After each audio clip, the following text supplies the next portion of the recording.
More than 50 million people in the United States suffer from lower back pain. Over 2 days, you'll learn what most therapists have never learned: how to identify and treat these common injuries.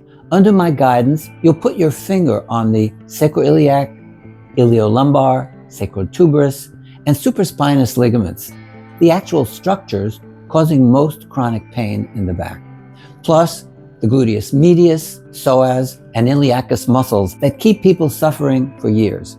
In addition, you'll learn all 26 lower back assessment tests slowly, step by step.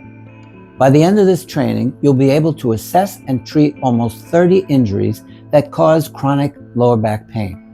You'll become the therapist people seek out when no one else can help them. Join me in Austin at the Lauderstein Conway School of Massage on Friday and Saturday, January 23rd and 24th.